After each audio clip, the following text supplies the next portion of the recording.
Il s'est tenu à Abidjan une rencontre sur l'immobilier. Au cœur de cette rencontre problématique du logement en Côte d'Ivoire, le rôle de la CDCCI. Le Centre ivoirien anti-pollution Siapol rencontre les industriels. Objectif, envisager une meilleure collaboration. Et puis, ouverture de la première édition du Salon international de la beauté d'Abidjan, SIBA, dans la commune de Cocody.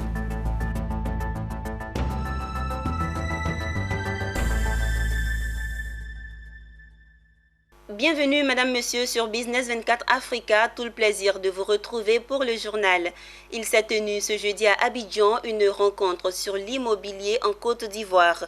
Le thème choisi pour cette rencontre était la problématique du logement en Côte d'Ivoire et le rôle de la CDCCI.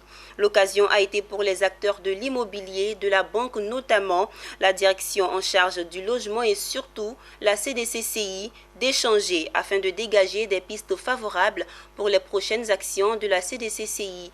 Mondésir Nascimento et Tima Traoré. Ce jeudi à Abidjan, les acteurs de l'immobilier se sont encore donné rendez-vous. Promoteurs immobiliers, banques, ministère de la construction et du logement à travers la direction du logement et la CDCCI, Caisse de dépôt et de consignation de Côte d'Ivoire, tous se sont donné rendez-vous. Une autre occasion pour aborder la problématique du logement en Côte d'Ivoire, partager les expériences, tirer des conclusions, mais surtout voir ensemble le rôle de la CDCCI dans la chaîne des valeurs des logements. Donc nous avons voulu nous imprégner de l'expérience de ces acteurs, de l'expérience de ces personnalités, de ces personnes dont c'est le métier, pour que nous puissions nous aussi bénéficier de leur expertise.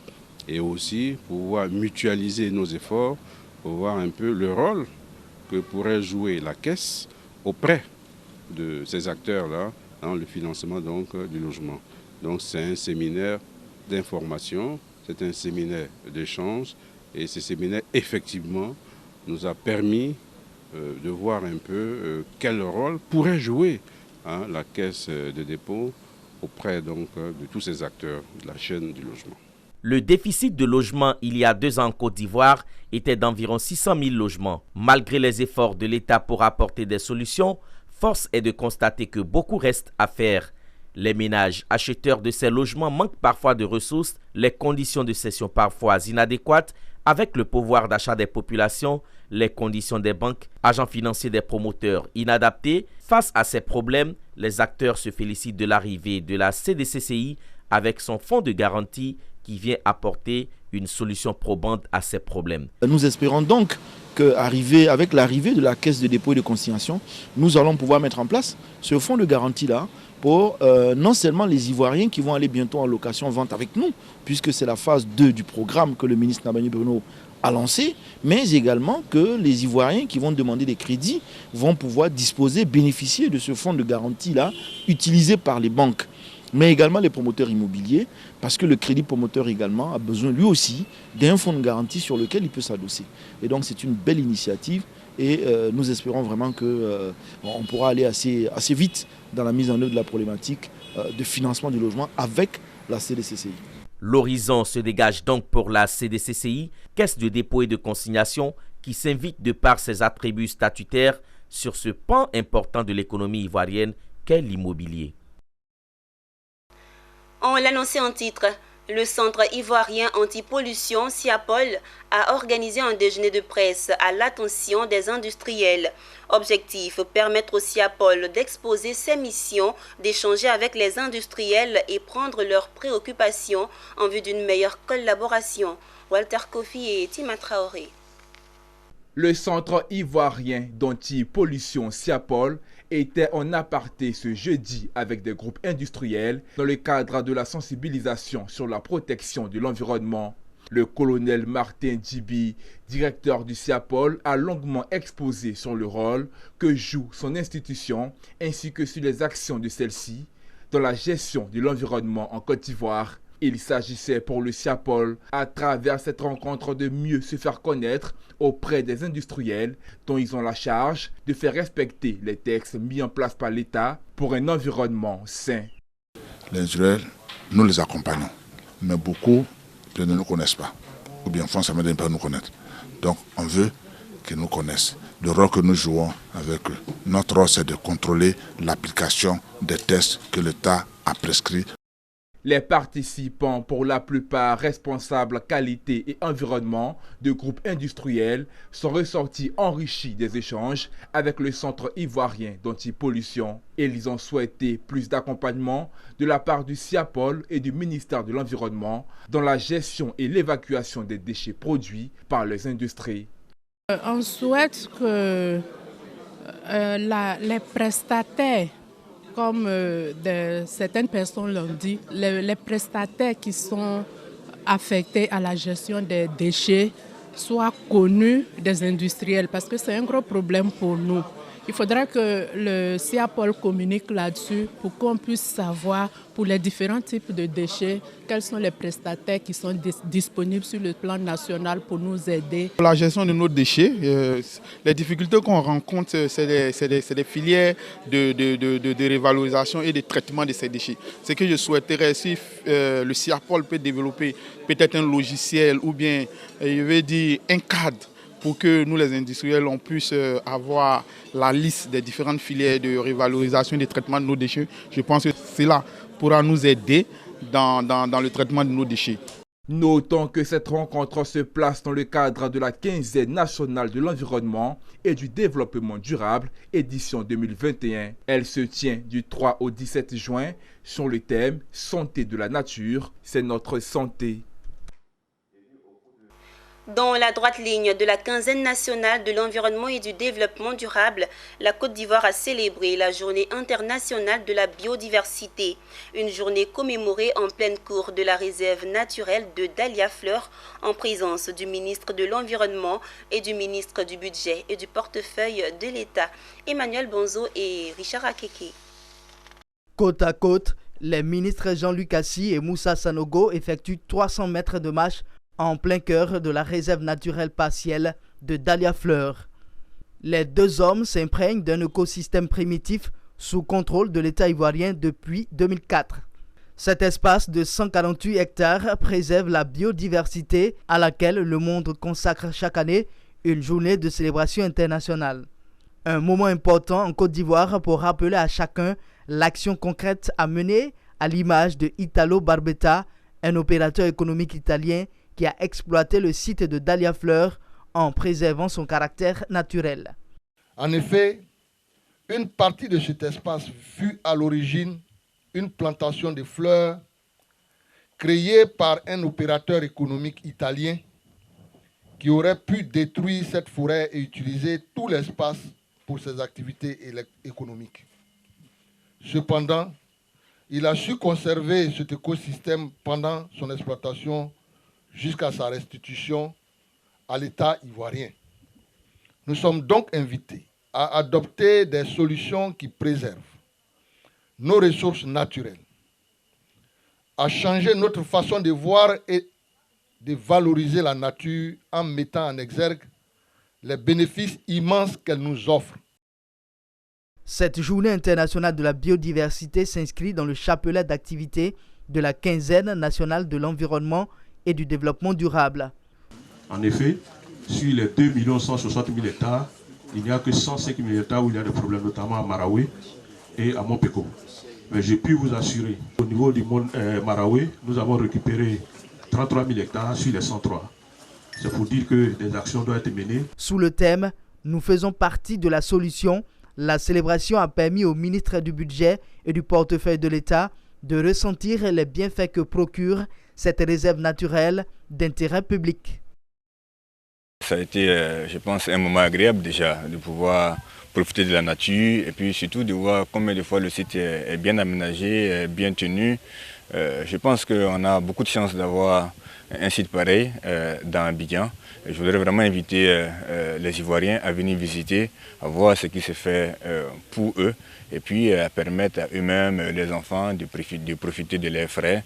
C'est bon pour la santé et puis c'est également bon aussi pour notre économie, notamment à travers les différentes consommations qu'ils pourront faire avec les offres de services dont ils pourraient disposer ici. À travers cette célébration, la Côte d'Ivoire réaffirme sa volonté de contribuer à la préservation de sa biodiversité. La réserve de Dahlia Fleur constitue un exemple, d'autant plus qu'elle va abriter les prochains centres numériques des données environnementales et sociales et la Maison de l'Environnement. Le ministre de l'Environnement et du Développement durable a jaugé les capacités de la Côte d'Ivoire à faire face aux pollutions accidentelles en milieu lagunaire et maritime. C'était à l'occasion de la simulation du plan Polumar, un plan d'urgence national de lutte contre la pollution maritime. Walter Kofi et Richard Akeke. On est le mercredi 9 juin, il est environ 12 heures. Le ministre de l'Environnement et du Développement durable, Jean-Luc Assy, et sa délégation pressent les pas. La raison est qu'il vient tout juste de déclencher le plan Polumar suite à la collision entre un navire pétrolier et une plateforme pétrolière abandonnée. L'incident vient tout juste de se dérouler au large des côtes ivoiriennes et a causé le déversement de 20 tonnes de produits pétroliers dans la mer. Le ministre, dès les premières minutes de l'accident, informe les populations lors d'un communiqué de presse. Cet incident survenu à 35 km des côtes dans la zone économique a causé pour l'heure un déversement de 20 tonnes d'hydrocarbures dont la nappe dérive en direction des côtes ghanéennes. Dès la survenue de l'accident, une mission d'évaluation aérienne a été dépêchée pour faire le point de la situation.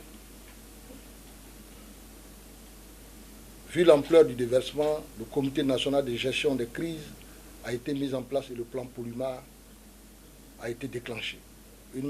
Le plan Polumar, au plan d'urgence national de lutte contre les déversements d'hydrocarbures, se situe dans le cadre de la quinzaine de l'environnement, édition 2021. Ce scénario destiné à fixer les responsabilités et d'assurer une intervention rapide et efficace des opérations de lutte en cas de pollution des milieux marins, lagunaires ou de la zone côtière a été l'occasion pour le ministre Jean-Luc Assy de jauger les capacités des différentes parties prenantes, particulièrement celle du Centre ivoirien anti-pollution SIAPOL, à réagir en cas de déversement d'hydrocarbures dans la mer. Une page de beauté à présent dans cette édition. Le premier salon international de la beauté d'Abidjan en abrégé SIBA a ouvert ses portes dans la commune de Cocody. Ce rendez-vous du beau, du chic prend fin le 12 juin et regroupe toute l'industrie de ce secteur. Il s'agit à travers de cet événement de ressortir les opportunités que regorgent les activités liées à la beauté en Côte d'Ivoire et en Afrique. Emmanuel Bonzo, Doumbia Ayouba. 40% du taux d'emploi est absorbé par les activités liées à la beauté en Côte d'Ivoire. Une industrie importante pour combattre le chômage si le secteur se structure davantage. Le lancement donc d'un salon international de la beauté à Abidjan se veut comme une lucarne pour appeler les pouvoirs publics et privés à avoir un regain d'intérêt pour un secteur au potentiel inépuisable en Côte d'Ivoire et en Afrique. En Côte d'Ivoire, un salon international de la beauté est né parce que ce sont des pratiquants même de la beauté même qui exercent ce salon. Donc c'est notre combat, attirer l'attention des autorités, des opérateurs économiques pour dire que c'est un métier noble qui nourrit son homme, mais malheureusement il est mal vulgarisé. Il faut qu'on fasse vraiment la promotion. À l'initiative de Bienni Victoire, commissaire général du salon et présidente du Comité national pour la promotion des activités et professions d'esthétique de Côte d'Ivoire, Kona Papessi, le SIBA va contribuer à dynamiser un secteur où la demande est de plus en plus forte. C'est à juste titre que l'événement bénéficie de soutien au plus haut niveau avec la participation de personnalités à l'ouverture du salon. Je travaille donc dans le modèle de la mode depuis une vingtaine d'années, très modestement. Faire découvrir au public qu'il est possible de faire de belles choses donc avec nos produits locaux.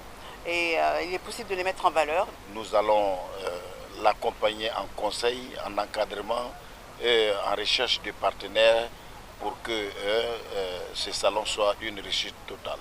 Sous le thème « L'artisanat de la beauté et la lutte contre la pauvreté en Afrique », la première édition du SIBA est l'occasion pour les acteurs du secteur de faire valoir leur savoir-faire et surtout pour certains spécialistes de présenter les opportunités dans l'industrie de la beauté. Nous avons l'honneur de participer à cette exposition du SIBA dans le but de promouvoir la beauté, de faire la promotion de notre établissement.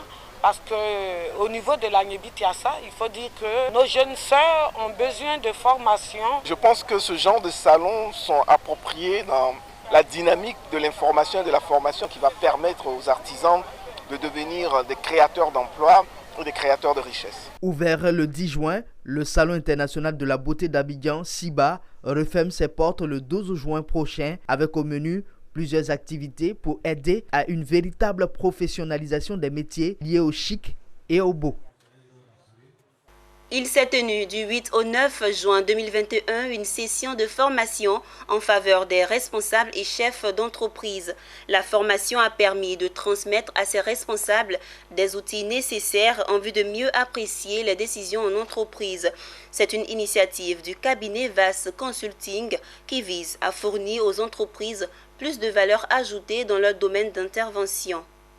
Finances pour décideurs non financiers, c'est le thème de la session de formation qui a regroupé ces responsables et chefs d'entreprise. Un programme spécialement conçu pour des dirigeants dont le besoin est d'améliorer significativement les connaissances financières. Ils repartent éclairés plus que jamais ces dirigeants d'entreprise après 2 jours de formation intense.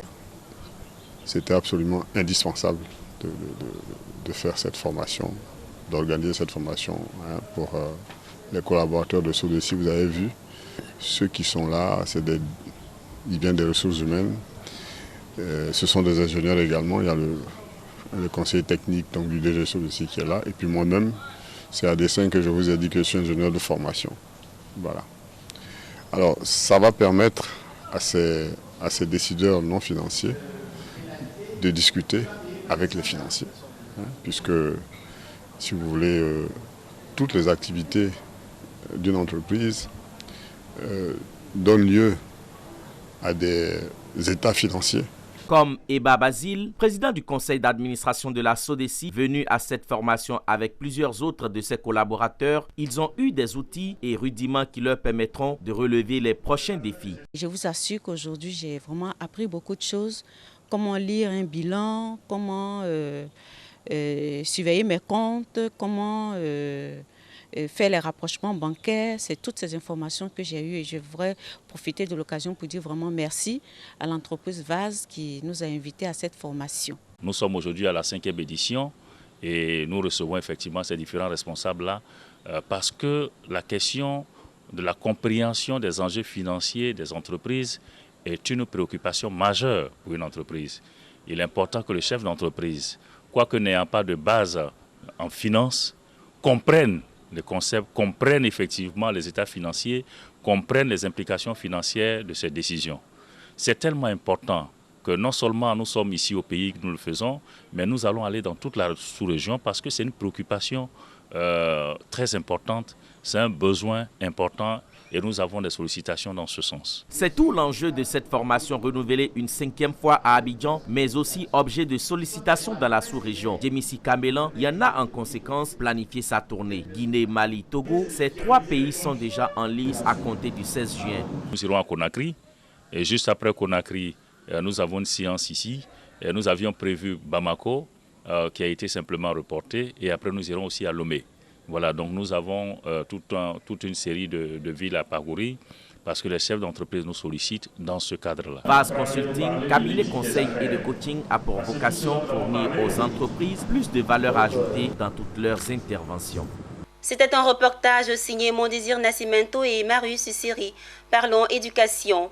Le ministre de l'Éducation nationale de l'alphabétisation, Marietou Koné, était en visite au lycée classique de Cocody ce vendredi. Objectif, visiter les installations et faire le point sur le déploiement du projet éducation numérique lancé depuis 2019. Un projet déployé par Huawei Technologies dont le contrôle est assuré par le BNET. Daniel Kodjo. C'est une rencontre entre la ministre de l'Éducation nationale et de l'alphabétisation, Marietou Koné, et ses partenaires. Tous ces acteurs assemblés au lycée classique de Cocody à Abidjan poursuivaient un but, présenter les réalisations et avancées notables sur le déploiement du projet éducation numérique lancé depuis fin 2019. Un projet dont les objectifs sont entre autres la vulgarisation de l'usage du numérique à l'école, l'adoption de l'enseignement à distance et la construction d'un système d'éducation à base du numérique à l'échelle nationale. Pour ce projet éducatif ambitieux, c'est l'entreprise chinoise Huawei Technologies, leader des solutions dans le secteur des technologies de l'information et de la communication, qui assure l'installation mais aussi le déploiement à travers le pays. Son président se dit engagé à accompagner l'État de Côte d'Ivoire dans la réalisation totale de ce projet. Est-il nécessaire de rappeler qu'aujourd'hui, nous sommes dans une ère formidable, une ère dans laquelle le numérique ne cessera jamais de nous surprendre par les changements qu'il apporte dans tous les aspects de notre vie, dans l'administration, la sécurité, l'éducation, la santé, et j'en passe. Et Huawei voudrait être pour beaucoup dans ce changement. C'est pourquoi notre credo est d'apporter le numérique à chaque individu, à chaque maison et aux entreprises pour un monde entièrement connecté et intelligent. Mieux pour une Côte d'Ivoire solidairement connectée. Le Bureau national d'études techniques et de développement BNET assure le contrôle. Félicitant l'ensemble des acteurs de ce projet, la ministre Mariatou Koné, à cette occasion, a insisté sur les résultats attendus. Le partenariat avec Huawei, avec l'appui technique du BNET, nous offre de nombreuses opportunités et des solutions relativement à la gestion de la crise sanitaire mondiale. Mais aujourd'hui, il s'agit d'aller au-delà des effets de la crise sanitaire en tirant les leçons de cette expérience imposée pour concevoir l'éducation autrement. Via la vidéoconférence, les établissements pourront partager des expériences scientifiques avec certains acteurs qui ne possèdent pas de laboratoire. Il est facile de comprendre donc la joie qui m'anime ce matin en réceptionnant les sites pilotes de l'éducation numérique réalisés par notre partenaire Huawei. Pour clôturer cette rencontre sur le projet éducation numérique, la ministre Mariatou Koné a procédé à une visite des différentes infrastructures technologiques. La LONASI, Loterie nationale de Côte d'Ivoire, a procédé à la remise des clés des bâtiments rénovés du groupe scolaire Sud 1 et 2. C'était dans la commune de Cocody à Abidjan. L'édifice, construit depuis 1964, n'a jamais reçu ce coup de neuf qui vient à nouveau donner un cadre adéquat aux petits élèves pour étudier. Mon désir Nascimento et Tima Traoré. On ne cessera jamais de vous dire merci. Longue vie à la LONASI. Que Dieu vous bénisse abondamment. Papa directeur général, DG, permettez-nous de vous dire que vous avez fait beaucoup pour nous. Les deux bâtiments du groupe scolaire Cocody Sud dans un nouveau look. Toiture, portes, fenêtres, lumière et serrures flambant neufs. C'est une œuvre de la fondation de la LONASI, Loterie nationale de Côte d'Ivoire. Ces travaux chiffrés à 99 990 000 francs CFA sont le résultat d'un plaidoyer adressé à Draman Coulibaly, président de la fondation et par ailleurs directeur général de la LONASI. Selon Abdul Karim Ouattara, directeur général adjoint de la LONASI, l'œuvre correspond à la mission de la fondation, celle d'œuvrer au bien-être des populations.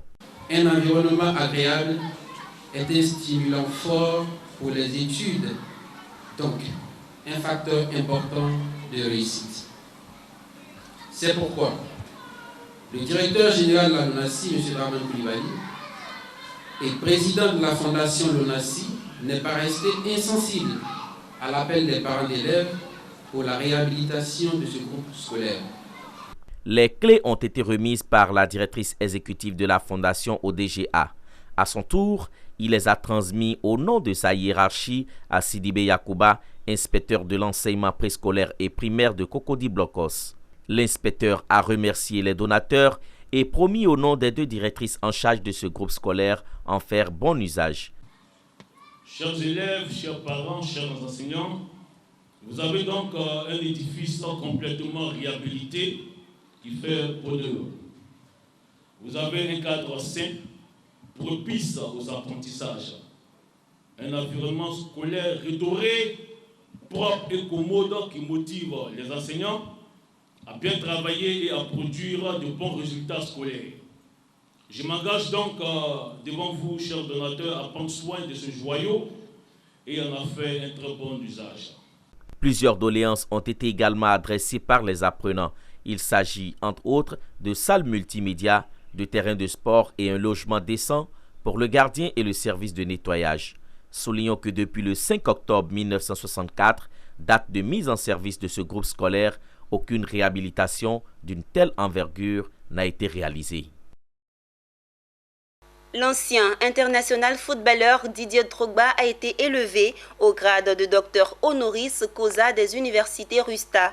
Intronisé par le réseau des universités des sciences et technologies d'Afrique, cette distinction lui a été décernée pour ses œuvres humanitaires, sociales, au profit de toutes les couches. Walter Kofi nous fait le compte-rendu.